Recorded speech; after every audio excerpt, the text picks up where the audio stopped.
కానీ మీ పిల్లలు వచ్చేసరికి మాత్రం మీకు ఒక 1 అవర్ 2 అవర్స్ వాస్తవ ప్లేస్ పిల్లలకు బాగా ఆటలు ఆడిపోయారు. ప్రతి ఒక్కరికి ఇవాళ ఆడిపోయారు. పిల్లలు దెబ్బ తగ్గుతారు, ఎగురితే దెబ్బ తగ్గుతారు. వాడు ఎంతసేపు టీవీ సెల్ పెట్టి కూర్చోబెడతారు. ఆడకపోతే వాడు ఫిజికల్ డెవలప్ కాదు. ఫుడ్ కూడా బేకరీ, ఇవాళ బేకరీ కొన్ని ప్రతి తల్లిదండ్రి బేకరీ ఫుడ్ కొనిస్తారు. బేకరీ ఫుడ్ మొత్తం అసలు ఆశ్చర్యం అనిపిస్తుంది. బేకరీ ఫుడ్ తింటే ఏమైందో మనకు తెలుసు. ఎందుకంటే మా వాడు వినడండి. వినకుంటే ఏమైందో 1 గంట 2 గంటలు ఏమని ఏమైందండి.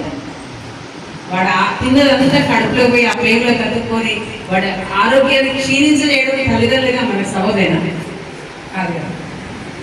వాడికి ఏది ఇష్టమో డ్రై ఫ్రూట్స్ ఉన్నాయి, డ్రై ఫ్రూట్స్ అన్ని మిక్సీకి వేసి వాడికి ఐస్ క్రీమ్ ఇష్టం అనుకోండి, డ్రై ఫ్రూట్స్ ఒక పుల్ల పెట్టి అలా పెడితే డ్రై ఫ్రూట్స్ ఐస్ క్రీమ్ ద్వారా వాడు తిన్నామంటే ఆరోగ్యం రాదు.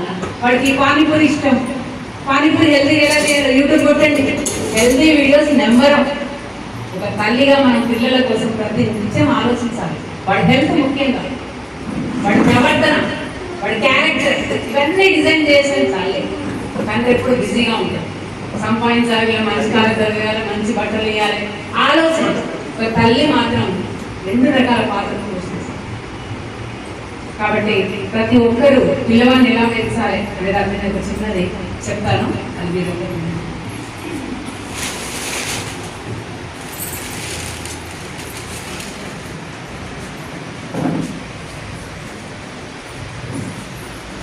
ఇదేంటండి, ఒక కుండ. ఏంటిది? వాటర్ తోటి, ఇంకా రాళ్ళతోటి, ఇసుకతోటి. అంటే మనిషి జీవితం అనే ఒక కుండలో ఫస్ట్ మనం ఏం కావాలి? భూమి మీదకి ఎందుకు వచ్చాం? ఇప్పుడు మీరు బస్సు ఎక్కారు, ఎక్కడికి పోవాలమ్మా నువ్వు అంటే నేను ఎక్కడ పోతే టికెట్ అంటే ఇస్తాడా కండక్టర్? ఫస్ట్ నువ్వు ఎక్కడ పోవాలో చెప్పాలి. నేను ఎక్కడ పోతే నీకు ఏందయ్యా ఫస్ట్ టికెట్ అంటే ఇస్తాడా? అంటే ఒక రోజు ప్రయాణానికే మనం ఎక్కడికి పోవాలి, ఎన్ని గంటలకు పోవాలి, ఏం చేయాలి అన్నీ మనకు తెలుసు కదా. మరి ఈ జీవిత ప్రయాణంలో మనం ఈ భూమి మీదకి ఎందుకు వచ్చాం? ఏం చేయడానికి వచ్చాం? ఎందుకు పోతున్నాం? జనన మరణాల మధ్య మన జీవితం ఎలా ఉంది అని ముందే మన జీవితానికి ఒక గోల్ పెట్టుకోవాలి. పిల్లలకు కూడా ఒక గోల్ నిర్ణయించాలి. నీకు ఏది ఇష్టం? నువ్వు ఆర్టిస్ట్ అవుతావా, కలెక్టర్ అవుతావా, ఐఏఎస్ అవుతావా, సాఫ్ట్వేర్ అవుతావా, లేడు సింగర్ అవుతావా, డాన్సర్ అవుతావా? వాడి అటిట్యూడ్ తగ్గట్టుగా వాడికి చిన్నప్పుడే ఒక గోల్ పెట్టాలి. ఆ గోల్ పెట్టి ఆ గోల్ సంబంధించినట్టుగా వాడికి ఒక టైం టేబుల్ పెట్టాలి. ఆ టైం టేబుల్ ప్రకారం వాడు స్కూల్ టైం కాకుండా ఎక్స్ట్రా టైం ఈ సెల్ గేమ్ లాక్లో చూడు, ఆ టైం అంతా ఆ గోల్ కోసం కేటాయిస్తాడు. వాడికి ఏది ఇంట్రెస్ట్ ఉందో అదే. నేను డాక్టర్ కావాలని, నువ్వు డాక్టర్ కావాలని వాడిని రుద్దొద్దు.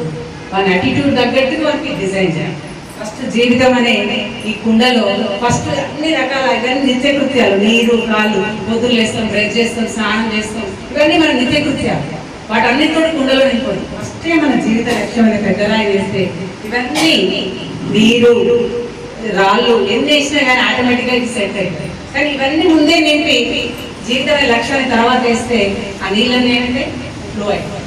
కాబట్టి ప్రతి మనిషికి ఒక జీవిత లక్ష్యం, ఆ లక్ష్యం కోసం తప్పించాలి. మీరైనా సరే ఇప్పటికైనా మీరు ఒక జీవితం, నేను కూడా ఒక లక్ష్యం పెట్టుకున్నాను. నేను కూడా ఒక టీచర్ కావాలని లక్ష్యం పెట్టుకున్నాను. కానీ ప్రపంచంలో అందరికీ ఇచ్చే ఒక గ్రేట్ స్పీకర్ కావాలని లక్ష్యం పెట్టుకుని వాళ్ళు ఇంత దూరం ప్రయాణం చేస్తారు. ఎంతో మంది పేరెంట్స్ ఎన్నో దేశాలకు కూడా నేను ఒక జీవిత విలువలు నేర్పాలి, మంచి స్పీకర్ లక్ష్యం పెట్టుకుని దానికోసం నెంబర్ ఆఫ్ బుక్స్, ట్రైనింగ్. అట్లా మీరు కూడా ఒక యాటిట్యూడ్ పెట్టుకోండి. మీరు ఒక డిజైనర్ కావచ్చు, మీరు ఒక ఏదైనా కావచ్చు, లక్ష్యాన్ని ఏర్పాటు చేస్తారు. ఆ లక్ష్యం కోసం టైం టేబుల్ నిర్ధారించండి. మీరు చేసే సెల్ ఫోన్లు, సీరియళ్ళు ఆ టైంలో తప్పకుండా. కాబట్టి మీ పిల్లలకు మీరు బాగా ఇంటికి వెనక ఒక 5 నిమిషాలు మీతో మీరు మాట్లాడుకోండి. మనం ఎంతసేపు సెల్ ఫోన్ అందరితో మాట్లాడుకోం, కానీ మనతో మాట్లాడుకోవడం రోజు ఒక 5 మినిట్స్ మనతో మనం మాట్లాడుకోవాలి. ఈ మార్నింగ్ నుంచి నేను ఏం చేశాను, ఎక్కడ టైం వేస్ట్ చేశాను, నా జీవిత లక్ష్యం ఏంటి, నేను ఏం చేయాలి, నేను 100 కోట్లు సంపాదించాలా, లేకపోతే ఆరోగ్యంగా బతకాలా, లేకపోతే అందరికీ ఆదర్శంగా బతకాలా, ఒక మంచి అమ్మగా ఉండాలా, ఏం చేయాలని మీకు మీరే ఇంటికి వెళ్ళాక ఒక 10 నిమిషాలు ఆలోచించుకొని మీ లక్ష్యాన్ని రాస్తారు. మీ పిల్లలు ఏవైతే బాగుందో ఆలోచించండి. మీ పిల్లల జీవితం ఎలా ఉండాలి. ఇవాళ పిల్లలందరూ బట్టగా పీలికి, ఎందుకంటే హెల్తీ ఫుడ్ తినట్లే వాళ్ళు, డ్రెస్ లేదు. నెక్స్ట్ మనం ఇంకొకటి,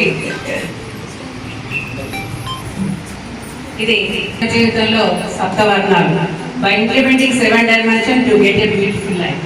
అందరికీ అందమైన జీవితం కావాలి, అందరం కోరుకుంటాం. కానీ దానికి ఏం చేయాలి, మనం ఏం చేయాలి, మన పిల్లల జీవితం అందంగా ఉండాలంటే ఏం చేయాలి అని ఫస్ట్ డైమెన్షన్ ఫిజికల్ డైమెన్షన్. ఫిజికల్గా ఎలా ఉండాలి, మనం ఎలా ఉండాలి, మన పిల్లలు ఎలా ఉండాలి. నెక్స్ట్ మెంటల్ డైమెన్షన్, మెంటల్గా బ్యాలెన్స్గా, మానసిక స్థితి. ఇవాళ పిల్లలంతా సూసైడ్ చేసుకుంటారు చిన్న విషయానికి, చిన్న అవమానానికి, ఎందుకంటే మెంటల్ బ్యాలెన్స్ లేదు. నెక్స్ట్ నేచర్ డైమెన్షన్, నేచర్లో కనెక్ట్ కావట్లేదు, ఎవ్వరు చెట్లు పెట్టట్లేదు, లేవగానే సూర్యోదయాన్ని చూడట్లేదు, పక్షుల యొక్క కిలకిలా రావాలి ఎవరు వినట్లేదు, చెట్లను కోసి ఆ చల్లని గాలిని ఆస్వాదించట్లేదు. ఎంతసేపు TV cell phone, TV cell phone, ఒక ఆర్టిఫిషియల్ వాటి కోసం మన జీవితాన్ని పణంగా పెట్టుకుంటాం. కాబట్టి నేచర్తో మనం కనెక్ట్ అయితే నేచరే మనకు అన్ని ఇస్తుంది. ప్రతి ఒక్కరు నేచర్తో కనెక్ట్ అవ్వాలి. సాయంత్రం కూడా పైకి వెళ్ళి అస్తమిస్తున్న సూర్యుని చూడండి ఎంత బాగుంటుంది, ఎగురుతున్న పక్షులను చూడండి ఎంత బాగుంటుంది. ఆ కిలకిల రావాలి, పిల్లలకు పరిచయం చేయాలి నేచర్ అంటే ఏంటి, నేచర్ ఎలా రక్షించాలి, ఈ భూకంపాలు సునామీలు ఎందుకు వస్తున్నాయి, ఇవన్నీ. నెక్స్ట్ ఫైనాన్షియల్ డైమెన్షన్, డబ్బు చాలా ఇంపార్టెంట్. అందరూ ప్రపంచం అంతా డబ్బు ఎంత పరిగెడుతుంది. పెద్దవాళ్ళు పిల్లలు అంతా డబ్బు కోసం మర్డర్ చేస్తారు, కన్నతల్లిని చంపుతున్నారు, అందరు కేవలం సంపాదించాలి, ఎలా పొదుపు చేయాలి. నెక్స్ట్ ఫ్యామిలీ డైమెన్షన్, ఫ్యామిలీలో మదర్ ఫాదర్ చాలా ఇంపార్టెంట్. కానీ మదర్ ఫాదర్ ఎవరు లేదు, చిన్నప్పుడే హ్యాపో మమ్మీ నీకేం తెలుస్తుంది అని ఫ్రెండ్స్ అని చాలా పరిగెడతారు. పెద్దగా అనాథాశ్రమంలో అందరు పెద్ద గొప్ప కలెక్టర్లు ఐఏఎస్ ఆఫీసర్ కూడా అనాథాశ్రమంలో ఉన్నారు. కారణం ఏంటి, లేకపోవడం. ఒకసారి కొడితే వాడు 100 అబద్ధాలు ఆడాలి. సోషల్ డైమెన్షన్, సోషల్ సర్వీస్ చేయడం. ఇక్కడ ఎంతమంది వచ్చారు, వీళ్ళందరూ పనులేదు, రేపు సోషల్ సర్వీస్. ఇంతమంది గురువులు ప్రతి ఆదివారం క్లాస్ తీసి ఎన్ని పనులు అందరూ ఎంప్లాయీస్ ఒక సండే దొరికిన సండే కూడా కంపల్సరీ బాగా తీసుకుంటారు, స్కూల్లో తీసుకుంటారు. ఇవన్నీ మరి సత్యసాయి మందిరంలో ఏరియాస్ వాళ్ళే వండుతారు, వాళ్ళే తీసుకుపోయి పెడతారు, వాళ్ళే అంటుతూ ఉంటారు, ఎవరి పని మనుషులు. ఇది ఒక సేవ చేస్తే సేవ్ చేయబడతామని సత్యసాయి బాబా గారికి, ఈ సత్యసాయి డివోటీస్ అందరూ ఎంతసేపు పుట్టపర్తి వెళ్ళి సేవ చేయడం. ఎక్కడ సేవ అంటే ఉరికొస్తాం, ఎన్ని పనులున్నా పక్కన పట్టించాం. కాబట్టి సోషల్ సర్వీస్ చేయడం వల్ల మనం ఉద్ధరించుకోవడం కోసం సోషల్ సర్వీస్ చేయాలి. ఎవరు వాటర్ పోస్తుంది, నేను పోయినాక అందరూ పోస్తుంది. పేదవాళ్ళకు ఫుడ్ ప్రిపేర్ చేసి వాళ్ళకు ఇప్పించడం, ప్రతి బర్త్డే ఒక చెట్టు పెట్టేయడం. పేదవాళ్ళు అంటే ఈ సర్వీస్ చేయాలని చిన్నప్పటి నుంచే మనం నేర్పాలి. నెక్స్ట్ స్పిరిచువల్ డైమెన్షన్, స్పిరిచువల్గా ఆధ్యాత్మికంగా చిన్నప్పటి నుంచే గుడికి తీసుకెళ్ళడం. మనకి ఏ కష్టం వచ్చినా భగవంతుడు కోరుకోరు. మనం సడన్గా ఏదైనా యాక్సిడెంట్ అయింది అనుకోండి, హాస్పిటల్కి వెళ్తాం, అప్పుడు వినాయకుడు విగ్రహం ఉంటే అక్కడికి వెళ్ళి దండం పెడుతుంది, దేవుడు నన్ను రక్షిస్తాడు. అంటే మనకి ఆపద వచ్చినప్పుడు సడన్గా దేవుడే గుర్తుకొస్తుంది, ఒక్కరు గుర్తుకు భగవంతుడు నన్ను ఆపదు. అంటే ఆ స్పిరిచువాలిటీ అనేది పిల్లలకి ఇప్పటి నుంచే ఇవ్వాలి. లేవగానే శ్లోకాలు చదవడం, భగవద్గీత శ్లోకాలు, ఆధ్యాత్మికంగా స్నానం చేయడం, బొట్టు పెట్టుకోవడం, ఇవన్నీ వాళ్ళకి చిన్నప్పటి నుంచే రావాలి. అందుకే ఒక డిసిప్లిన్ లైఫ్. అయితే వాడికి ఏదైనా ఎగ్జామ్లో గుర్తుకు రాదనుకో, అప్పుడు ఏమంటే భగవంతుడు తెలుసుకుంటాడు, వాడు ఆటోమేటిక్గా గుర్తుకొస్తుంది. ఏ ఆపద వచ్చినా నీకు ఎప్పుడు భగవంతుడు తోడుంటాడనే ఒక జ్ఞానాన్ని మనం చిన్నప్పటి నుంచే వాడికి ఉండిపోయాం. అప్పుడు జీవితంలో ఏ కష్టం వచ్చినా బాధపడడు, భయపడడు. ఫస్ట్ చిన్నపిల్లలు చిన్న మాట కూడా చెల్లించిపోతుంది ఇవ్వాలి. కాబట్టి ఆత్మస్థైర్యాన్ని అవన్నీ మనం కూడా ఈరోజు మన జీవితంలో కూడా చాలా కష్టాలు ఉంటాయి. అవన్నీ ఎలా ఎదుర్కొంటున్నాం, మన తల్లిదండ్రులు పెట్టిన ఆత్మస్థైర్యం. కానీ ఇవాళ పిల్లలకు అమ్మో మామూడు ఎవరన్నా ఏమి ఒక మాట అన్నా పడడు, రుచి కన్నా అని గారాబం చేస్తుంది. కానీ జీవితంలో కష్టం కూడా వస్తుందా, ఎంత కష్టమైనా ఎదుర్కోవాలి అనేది చిన్నప్పటి నుంచే నేర్చుకోవాలి. ఎన్ని